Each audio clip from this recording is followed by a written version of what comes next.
جب کسی نے کچھ لینا ہوتا ہے نا اللہ تعالیٰ سے تو وہ تہجد تک آ جاتا ہے، تہجد کی نماز تک آ جاتا ہے۔ اور جو تہجد تک نہیں آتا تو میں نہیں مانتی کہ اس کے مانگنے میں، اس کے لینے میں، اس کے دل میں اس چیز کی شدت ہے، کیونکہ جب دل میں شدت ہوتی ہے نا تو آپ تہجد کی نماز تک، اللہ تعالیٰ آپ کو تہجد کی نماز تک لے آتے ہیں، آپ اللہ تعالیٰ کے پاس آ جاتے ہیں اس رات کے پہر میں جب سب سو رہے ہوتے ہیں، خاموشی ہوتی ہے، اور آپ جو اللہ تعالیٰ سے باتیں کرتے ہیں تو اللہ کے علاوہ وہ کوئی بھی سننے والا نہیں ہوتا۔ آپ کا اللہ سے مانگنا، اللہ سے رو رو کے مانگنا، کیونکہ وہ اللہ ہی ہے جو ہمیں دینے والا ہے۔ ہم پریشان ہو جاتے ہیں تو ہمیں پریشانی سے نکالنے والا، ہمیں رزق دینے والا، بڑا گھر دینے والا، گاڑیاں دینے والا، ہمیں سکون دینے والا، بیماروں کو شفا دینے والا، سب کام کرنے والا وہ اللہ تعالیٰ ہی ہے۔ تو آپ نے جو بھی لینا ہے اللہ تعالیٰ سے، آپ 5 وقت نماز تو پڑھتے ہیں لیکن اس کے ساتھ آپ تہجد پڑھنا سٹارٹ کر دیں، کیونکہ اس سے آپ کو دل کو سکون ملتا ہے۔ ٹھیک ہے، آپ کو سکون ملتا ہے، آپ اللہ سے جو مانگتے ہیں اللہ تعالیٰ آپ کو عطا کرتے ہیں۔ تو یہ نہیں ہے کہ آپ نے 20 10 نوافل ادا کرنے ہیں، چاہے آپ 2 رکعت نوافل ادا کر لیں، آپ 4 رکعت نوافل ادا کر لیں، لیکن اچھے سے وضو کریں، اچھی نیت اور اچھے خالص اس یقین کے ساتھ کہ آپ اللہ سے مانگ رہے ہیں نا تو اللہ نے ضرور دینا ہے۔ تو آپ یقین کریں اللہ تعالیٰ آپ کو ضرور دیں گے۔ آپ اللہ سے مانگ کے تو دیکھیں، ہمیں کیا ہے، ہمیں اللہ سے مانگنا ہی نہیں آتا، پریشان ہو جاتے ہیں۔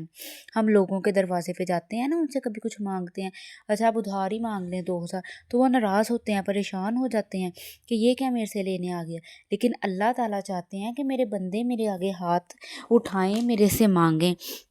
جب آپ اللہ تعالیٰ کے آگے ہاتھ اٹھاتے ہیں، اللہ تعالیٰ سے مانگتے ہیں تو اللہ تعالیٰ خوش ہوتے ہیں، وہ کہتے ہیں کہ میرے بندہ میرے سے مانگنے آیا ہے۔ تو آپ نے کچھ بھی لینا ہے، اب آپ نے پریشان بالکل نہیں ہونا، آپ اپنی روٹین بنا لیں، آپ 2 4 دن تہجد کی نماز پڑھ کے دیکھیں، آپ دیکھیں گے کہ آپ کی لائف میں کتنی چینجنگ آنے لگ گئی، کتنی پازیٹیو چینجنگ، اور آپ کی دعا ایک ایک دن میں قبول ہو جائے گی انشاءاللہ۔ ہمارا یقین اللہ تعالیٰ پہ پختہ ہونا چاہیے۔ کہتے ہیں نا نیتوں سے مرادیں ہیں، تو نیتاں نہیں مراداں وا، آپ نے یقین کے ساتھ مانگنا ہے، 100% یقین کے ساتھ، تو اللہ تعالیٰ آپ کو ضرور عطا کریں گے۔ اور پریشان نہیں ہونا، آپ نے کسی سے نکاح کرنا ہے، نکاح کرنا چاہتے ہیں، اور یا کوئی ماں پریشان ہے اپنی بیٹی کے اچھے رشتے کے لیے، یا کوئی اچھے گھر کے لیے، اولاد کے لیے، یا آپ نے گاڑی لینی ہے، کچھ بھی لینا ہے، باہر کے ملک جانا ہے، آپ کے امتحانات ہیں اور وہ آپ پیپرز اچھے دینا چاہتے ہو، آپ کا رزلٹ کچھ بھی ہے، اللہ سے مانگو نا۔ میں بہت کوئی بڑا آپ کو وظیفے نہیں بتا رہی، بس کیا ہے، تہجد میں 2 رکعت نوافل ادا کر لو، 4 رکعت پڑھ لو، 12 نوافل ادا کر لو۔ اب تو ویسے بھی آگے رمضان آ رہا ہے اور آپ نے اٹھنا تو ہے ہی، آپ کو تہجد بھی نصیب ہو جانی ہے۔ اللہ تعالیٰ ہم سب کو، مجھے اور آپ کو سب کو، رمضان کے روزے رکھنے، نماز تہجد پڑھنے کی توفیق دیں اور قبول فرمائے، آمین۔